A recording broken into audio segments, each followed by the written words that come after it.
World's best law of attraction money and success coach అయిన ప్రముఖ షేక్ అన్వర్ గారిచే మే 18th హైదరాబాద్ లో జరగబోయే one day magic of law of attraction and millionaire mind work shop కి register చేసుకోండి. నమస్కారం ఉమా గారు. నమస్తే అమ్మా. ఈ మధ్య కాలంలో మనం చూస్తే చాలా వరకు రిలేషన్షిప్ లో డివోర్స్ తీసుకోవడం కావచ్చు, లేదు అంటే ఎక్స్ట్రా మ్యారిటల్ పెట్టుకోవడం కావచ్చు, ఇవన్నీ మనం చూస్తూ ఉన్నాం. అంటే ఒకటి ఆస్ట్రాలజీ పరంగా మనం మాట్లాడుకుంటే దాని వెనకాల ఇలాంటివి జరగడానికి దోషాలు లేదు అంటే శాపాలు కారణం అని చెప్తూ ఉంటారు. నక్షత్రాల వారీగా మనం చూసుకుంటే ఎలా ఉంటుందండి ఇది? తప్పకుండా అమ్మా. వైవాహిక జీవితము అంటే చాలామందికి ఎవరు పెళ్లి చేసుకున్నా సరే నాకు వచ్చేటువంటి వైఫ్ కావచ్చు, హస్బెండ్ కావచ్చు, నా స్పౌస్ అనేటువంటిది నాకు ఇలా ఉండాలి, నా జీవితంలో నేను అలా బ్రతకాలి, ఇలా బ్రతకాలని చాలా హోప్స్ అనేవి చాలా ఎక్కువ ఉంటాయి. ఎక్స్పెక్టేషన్స్ అండి, ఫ్యాంటసీస్ కూడా చాలా ఎక్కువ ఉంటాయి. అయితే దానికి విభిన్నంగా కొన్ని శాపాలు, కొన్ని దోషాలు మనకి తెలియకుండానే మనము మన పూర్వజన్మలో చేయడం వల్ల కానీ, మన తరతరాలుగా మన వంశస్థులు చేయడం వల్ల కానీ మనం చాలా ఎఫెక్ట్ అవుతాం. ఉదాహరణకి మ్యారీడ్ లైఫ్లో వచ్చేటువంటి సమస్యలన్నిటికీ కూడా 4 శాపాలు ముఖ్య కారణంగా వహిస్తూ ఉంటాయి. ఏంటి అండి అవి? మొదటిది విత్త శాపము అని చెప్పబడిందండి. విత్తము అంటే ధనము, డబ్బు అని అర్థము. చూడండి, ఈ రోజుల్లో డబ్బు విషయంలోనే ఎన్నో రకాల మ్యారీడ్ లైఫ్లో సమస్యలు వస్తూ కనబడుతూ ఉన్నాయి. ఈ విత్తశాపము అనేటువంటిది ఏంటి అంటే, మనం ప్రధానంగా జ్యోతిష్ చక్రంలో 2nd హౌస్లో శనేశ్వర సంచారం వల్ల కానీ, లేకపోతే గుళిక అని పిలువబడేటువంటి కాలసర్పదోషం వల్ల కానీ, లేకపోతే 2వ స్థానంలో ఉండేటువంటి కుజగ్రహ సంచారం వల్ల కానీ మనం గుర్తించవచ్చు. అయితే ఈ విత్తశాపము ఉన్నప్పుడు ఏం జరుగుతుంది? మనం బాగా చూస్తే ఇద్దరు వ్యక్తులు ఎప్పుడైతే పెళ్లి చేసుకుంటారో, పెళ్లి చేసుకున్న తర్వాత మొత్తం ఆస్తులన్నీ అమ్మేయడము, లేకపోతే అప్పుల పాలైపోవడము, వ్యాపార నష్టాలు కలగడము, తరువాత తీవ్రంగా వాళ్ళకు ఒక అధోగతి పాలైపోవడం లాంటివి జరుగుతూ ఉంటాయి. మనం వింటూ ఉంటాము, ఆ అమ్మాయి వచ్చిన తర్వాత వీళ్ళు ఇలా అయిపోయారు, ఆ అమ్మాయి వచ్చిన తర్వాత ఇలా జరిగింది, లేదా ఆ అబ్బాయి వచ్చిన తర్వాత ఇలా అయిపోయింది, మొత్తం అంతా కూడా వింటూ ఉంటాము. అది ఎందుచేత జరుగుతూ ఉంటుందంటే విత్తశాపము కారణంగా జరుగుతుంది. ఈ విత్తశాపము ఎందుకు వస్తుంది? తరతరాలుగా వంశస్థులు కానీ ఎవరైనా వాళ్ళు చేసేటువంటి వృత్తుల్లో కానీ ఎక్కడైనా అవినీతికి పాల్పడినా, దొంగతనములు చేసినా, లేకపోతే ఆర్థిక దురాచారములకు పాల్పడినా ఇలాంటి విత్తశాపము అనేటువంటిది వస్తుంది. ఖచ్చితంగా అది వెతుక్కుంటూ వచ్చి వాళ్ళ వంశానికి సంబంధించినటువంటి వాళ్ళని ఎఫెక్ట్ చేస్తూ ఉంటుంది. అదే విత్తశాపము. అది ఉండగా ఆర్థికంగా కంప్లీట్గా ఒడిదుడుకులు ఎదుర్కొంటారు. వ్యాపారంలో నష్టాలు రావడము, సంపాదించిన దానికన్నా ఎక్కువగా ఖర్చు అయిపోవడము, అన్నీ కూడా హాస్పిటల్కి వృధా ఖర్చులు, లేకపోతే లిటిగేషన్స్కి వృధా ఖర్చులు, అన్నిటికీ కూడా అనవసరమైన ఖర్చులు ఎక్కువైపోతాయి. వీళ్ళు సంపాదిస్తే పక్క వాళ్ళందరూ అనుభవిస్తూ ఉంటారు. దీన్ని విత్తశాపముగా పేర్కొన్నారమ్మ. అయితే రెండవది విషయశాపము అని ఉంటుంది. విషయశాపము అని అంటే శుక్రుడి యొక్క బలము తగ్గడం వల్ల ఈ యొక్క విషయ శాపాన్ని మనం గమనించవచ్చు. అంటే ఉదాహరణకి మ్యారేజ్ అయిన తర్వాత అమ్మాయి లేదా అబ్బాయి కానీ ఇద్దరిలో ఎవరో ఒకళ్ళు పరస్త్రీ వ్యామోహము కానీ పరపురుష వ్యామోహంలోకి వెళ్తూ ఉంటారు. ఎక్స్ట్రా మ్యారిటల్ అఫైర్స్ పెట్టుకుంటూ ఉంటారు. శుక్రబలం తగ్గడం వల్ల ఇద్దరి మధ్యలో విభేదాలు, అనుమానాలు స్టార్ట్ అవుతూ ఉంటాయి. మనము చూస్తే ఒకవేళ అలాంటి అఫైర్ ఉన్నప్పటికీ కూడా లేనప్పటికీ కూడా అది ఉందో లేదో పక్కన పెడితే, ఉంది అనేటువంటి భావనలో అనుమానపు జీవితం అనేటువంటి బ్రతుకుతూ ఇద్దరి మధ్యలో మిస్అండర్స్టాండింగ్స్ అనేవి వస్తూనే ఉంటాయి. చూడండి, మనం చాలా రకాలుగా చాలా కేసెస్లో చూస్తూ ఉంటాము. భర్త భార్యని తీవ్రంగా హింసించడము, కొట్టడము, ప్రతిదానికి అనుమానించడము, అన్ని విషయాల్లోనూ ఈ యొక్క అనుమానపు జీవితం అనేటువంటిది వాళ్ళు పడుతూ ఉంటారు. ఎందుకు ఇది కలుగుతుంది అంటే విషయ శాపము ఉండడం మూలాన. ఈ విషయ శాపం ఎలా కలుగుతుంది? వాళ్ళ తరతరాల్లో కానీ, లేదా ఆ వ్యక్తి కానీ పూర్వజన్మలో కానీ, లేదా ఆ జన్మలో కానీ తెలుసో తెలియకో చేసుకున్నటువంటి ఈ యొక్క పరస్త్రీ పరపురుష వ్యామోహంలో పడి చేసుకున్నటువంటి తప్పుల వల్ల ఈ విషయ శాపం అనేటువంటిది స్టార్ట్ అవుతుంది. దీని మూలకంగా తను ప్రేమించినటువంటి వ్యక్తిని దూరం అవ్వడము, అనుమానాలతో ప్రశాంతత లేకుండా జీవించడము, ఇలాంటివన్నీ కలుగుతూ ఉంటాయి. దీని మూలానే భార్యాభర్తల మధ్యలో తీవ్రమైన సమస్యలు చాలా ఎక్కువగా ఈ రోజుల్లో వస్తున్నాయమ్మా. మీరు చూస్తే మీరే చాలా చూసి ఉంటారు ఈ విషయ శాపం కోసము. అయితే మూడవది వంశశాపము అని చెప్పబడింది. వంశము అంటే ఉదాహరణకి మనము పెళ్లి చేసుకోవడానికి కారణం ఏమిటి అని అంటే సత్సంతానము కలగడం కోసము, వంశాభివృద్ధి కలగడం కోసం, వంశోద్ధారకుడు పుట్టడం కోసం మనం వివాహం చేసుకుంటున్నాము.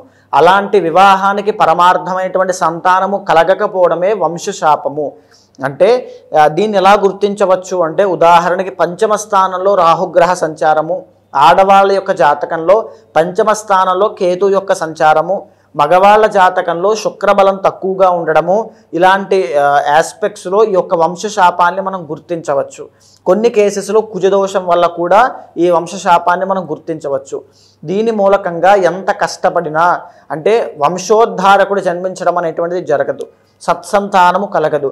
కొంతమందికి సంతానం కలిగిన తర్వాత కూడా వాళ్ళకి అవయవ లోపము ఉండడం కానీ, అంటే బాల అరిష్ట గండములతో జన్మించడము, 8 సంవత్సరాల లోపు చనిపోవడము, తీవ్రమైన అనారోగ్య సమస్యలు, అంటే ఒక రకమైనటువంటి మాటలు సరిగ్గా రాకపోవడము, ఇవన్నీ కూడా వంశశాపం ఉండడం మూలాన కలుగుతూ ఉంటాయి. చాలామందికి చూస్తే కనుక కాలసర్పదోషం ఉన్న వాళ్ళకి లేదా పితృశాపం ఉన్న వాళ్ళకి దీన్ని కూడా వంశశాపంలోకే వస్తుంది. ఈ పితృశాపం ఉన్న వాళ్ళకి సుతక్షయము అనేటువంటిది కలుగుతుంది. మిస్క్యారీస్ అనేవి చాలా ఎక్కువ అవుతాయి, సంతానము నిలబడదు, చాలా తీవ్రంగా వాళ్ళు బాధపడుతూ ఉంటారు. లాస్ట్ మంత్కి వచ్చిన తర్వాత బ్యాడ్ న్యూస్ అనేవి వినడము, పిల్లలు పుట్టిన తర్వాత వాళ్ళ యొక్క విద్య అభివృద్ధి అనేటువంటిది లేకపోవడము, వ్యసనాలు బారిన పడడము, సత్సంతానం అంటే చెడు సహవాస దోషం లాంటివి కలగడము, ఇవన్నీ కూడా ఈ వంశశాపంలోకి వస్తాయమ్మా. దీన్ని కాలసర్పదోషంగా, కుజదోషంగా కొన్ని రకాల కాంబినేషన్స్ ద్వారా మనం గుర్తించవచ్చు. అయితే ఇక 4వది కర్మవశము అని ఉంటుంది. కర్మవశము అని అంటే ఏ కారణం చేతైనా భార్యాభర్తల మధ్యలో విభేదాలు రావడము, పెళ్ళైనటువంటి వితిన్ 1 ఇయర్ తిరగకుండా భార్య లేదా భర్తకి తీవ్రమైన అనారోగ్య సమస్య రావడము, లేదా ఒకరు చనిపోవడము, దీన్ని కర్కోటక అని పిలువబడేటువంటి కాలసర్పదోషం ఉన్నప్పుడు మనం గుర్తించవచ్చు. లేదా కొన్ని కేసెస్లో అష్టమము, 12వ స్థానము, స్థానము, ఈ స్థానాల్లో కుజుడు ఉన్నప్పుడు మనం ఖచ్చితంగా గుర్తించవచ్చు. ఆడవాళ్ళ జాతకంలో మాంగళ్య బలంగా మనం గుర్తించవచ్చు, మగవాళ్ళ జాతకంలో శుక్రుడి యొక్క బలంతో మనం గుర్తించవచ్చు. ఈ కర్మవశము అనేటువంటిది ఉండగా భార్యాభర్తలు ప్రశాంతంగా ఉండలేరు. ఎయిదర్ అది యాక్సిడెంట్స్ వల్ల కానీ, లేకపోతే ఏ ప్రమాదం వల్ల కానీ, ఆరోగ్య సమస్యల వల్ల కానీ వీళ్ళిద్దరూ డైవర్సులు అవ్వడము, గొడవలు, పెద్ద మనుషులు, తగాదాలు, తర్వాత చెప్పాలి అంటే నిందలు వేసుకోవడం, ఒకరికొకరు ఈగో ప్రాబ్లమ్స్, నువ్వా నేనా అనేటువంటి ఒక భావన, ఇవన్నీ కూడా కర్మవశం వల్ల కలుగుతూ ఉంటాయి. అంటే వాళ్ళు ఎక్స్పెక్ట్ చేసినటువంటిది వేరు, నా భార్యతో నేను ఇలా ఉండాలి అనేటువంటి భావన ఒకలా ఉంటే వాళ్ళకు వచ్చినటువంటి జీవితం వేరేగా ఉంటుంది. ఇదే కర్మవశము. ఈ కర్మవశం కూడా చాలామంది, కొంతమంది కర్మవశం ఉన్నప్పటికీ కూడా విడిపోకుండా ఈ ఒడిదుడుకులు ఎదుర్కొంటూనే కష్టపడుతూ హింసతో కూడిన జీవితాన్ని అనుభవిస్తూ ఉంటారు ఆడవాళ్ళు. సో ఈ 4 శాపాలు ముఖ్యంగా మ్యారీడ్ లైఫ్లో ఇబ్బందులకి కారణం అవుతాయమ్మా. ఉమాగారు, పునర్వసు నక్షత్రం వారికి ఎలా ఉంటుందండి మ్యారిటల్ లైఫ్ ఇష్యూస్ రావడానికి? అంటే ఏ దోషం వల్ల ఇలా జరుగుతుందంటారు? తప్పకుండా అమ్మ, ఈ యొక్క పునర్వసు నక్షత్రము 3 పాదాలు మిథున రాశిలో సంచారం చేస్తూ ఉంటాయి, 4వ పాదము కర్కాటక రాశిలో సంచారం చేస్తూ ఉంటుంది. ఈ యొక్క 1, 2, 3 పాదాలకి సంబంధించి ఏమిటి అంటే వీళ్ళ ఒరిజినల్ 7th లార్డ్ వచ్చేసి గురుగ్రహం వహిస్తూ ఉంటుంది. దీని మూలకంగా విత్త, తరువాత విషయ, తరువాత కర్మశాపములు వీళ్ళని ఇబ్బంది పెడుతూ ఉంటాయి అని చెప్పచ్చు. మేజర్గా పునర్వసు నక్షత్రం 3 పాదాల వాళ్ళకి ఏంటంటే పెళ్ళైన తర్వాత కలిసి రాకపోవడము, అది బయటికి చెప్పుకోలేక, కక్కలేక, మింగలేక అక్కడక్కడే వాళ్ళు ఉంటూ ఉంటారు. దానికి కారణము విత్తశాపం అండి. అంటే అదృష్టం అప్పటిదాకా వరిస్తూ ఉంటుంది కానీ అప్పటి నుంచి వీళ్ళని చాలా ప్రకృతి అంతా కూడా వీళ్ళని ఇబ్బంది పెడుతూ ఉంటుంది, ఏ పరిస్థితిలోనూ వీళ్ళకి కలిసి రాదు. తరువాత అప్పుల పాలవ్వడము, కెరీర్లో అనుకున్నటువంటి స్థాయికి వెళ్ళలేకపోవడం, సడన్గా జాబ్ పోయిందండి, పెళ్ళయింది, ఎంగేజ్మెంట్ కుదిరింది, జాబ్ పోయిందండి అని వినే ఉంటారు. ఇలాంటివన్నీ కూడా విత్తశాపం మూలకంగా కలుగుతూ ఉంటాయి. ఒక అసంతృప్తికరమైనటువంటి జీవితాన్ని పునర్వసు నక్షత్రం 1, 2, 3 పాదాల వాళ్ళు, మ్యారీడ్ లైఫ్లో ఇబ్బందులు ఉన్న వాళ్ళు వీళ్ళకు గడుపుతూ ఉంటారు. బికాజ్ ఆఫ్ కర్మశాపం వల్ల వీళ్ళకి అది కలుగుతూ ఉంటుంది. తరువాత పునర్వసు నక్షత్రము 1, 2, 3 పాదాల వాళ్ళకి విషయ శాపం మూలకంగా ఏ తప్పు చేయకపోయినా, బికాజ్ వీళ్ళు చాలా అట్రాక్టివ్గా ఉంటారు పునర్వసు నక్షత్రం అంటే, దాని మూలకంగా వీళ్ళ జ్ఞానానికి, వీళ్ళ సక్సెస్కి, వీళ్ళకి డబ్బుకి 10 మంది అట్రాక్ట్ అవ్వడం చూస్తే కొన్ని అపనిందలు, నీలాపనిందలు, అభియోగాలు, ఎలిగేషన్స్ అనేవి ఎక్కువగా అవుతాయి. క్యారెక్టర్ అసాసినేషన్ అనేది చాలా ఎక్కువగా జరుగుతుంది. కావాలని బ్లేమ్ చేయడము, కావాలని క్యారెక్టర్ మీద టార్గెట్ చేయడం లాంటివి జరుగుతూ ఉంటాయి. ఇదంతా కూడా ఆ క్షోభ వీళ్ళు పడుతున్నారంటే కారణము విషయ శాపము. ఈ విషయ తర్వాత విత్త కర్మశాపముల మూలకంగా పునర్వసు నక్షత్రం 1, 2, 3 పాదాల వాళ్ళు ఇబ్బంది పడతారు. ఇక 4వ పాదం వాళ్ళ జోలికి వస్తే కనుక వాళ్ళు కర్కాటక రాశికి సంబంధించి ఒరిజినల్ 7th లార్డ్ శని అవుతారండి. కర్మవశం మూలకంగా ఖచ్చితంగా డైవర్స్ అయ్యేటువంటి అవకాశం ఉంటుంది. గొడవలు, తగాదాలు, ఇష్టం లేకపోవడము, ఏ కారణం చేతైనా వాళ్ళకి డైవర్స్ అయ్యే అవకాశాలు చాలా ఎక్కువగా ఉంటాయి. సో దీనికి పరిష్కారం ఏమిటి అంటే యొక్క పర్సనల్ చార్ట్ చూసిన తర్వాత వాళ్ళ డేట్ ఆఫ్ బర్త్ బట్టి, ప్లేస్ ఆఫ్ బర్త్ బట్టి, టైమ్ ఆఫ్ బర్త్ బట్టి వచ్చినటువంటి పర్సనల్ చార్ట్లో D9 చార్ట్ అని ఒకటి ఉంటుంది, D1 చార్ట్ అని ఒకటి ఉంటుంది. ఆ రెండింటినీ గమనించిన తర్వాత ఏదైతే వీళ్ళకి ఇబ్బంది పెడుతోందో గ్రహము, ఖచ్చితంగా పునర్వసు నక్షత్రం 4వ పాదం వాళ్ళకి కాలసర్పదోషం ఉంది అంటే ఈ యొక్క మ్యారీడ్ లైఫ్లో విడిపోవడం అనేటువంటి జరుగుతుంది. నేను జాగ్రత్త కోసం చెప్తున్నానమ్మా, భయపెట్టడం కోసం కాదు. పెళ్ళి కాకముందే ఇవన్నీ చూసుకుని పరిహారములు చేసుకున్న తర్వాత మీరు ముందుకు వెళ్ళండి. ఒకవేళ పెళ్ళి అయిపోయిందండి, ఇప్పుడిప్పుడే మాకు స్టార్ట్ అయ్యాయి, మాకు భయంగా ఉంది అంటే పర్సనల్ చార్ట్ చూసుకుని దానికి తగినటువంటి పరిహారములు వెంటనే ఆచరించండి. ఇమీడియట్ రిజల్ట్స్ అనేవి మీరు చూస్తారు.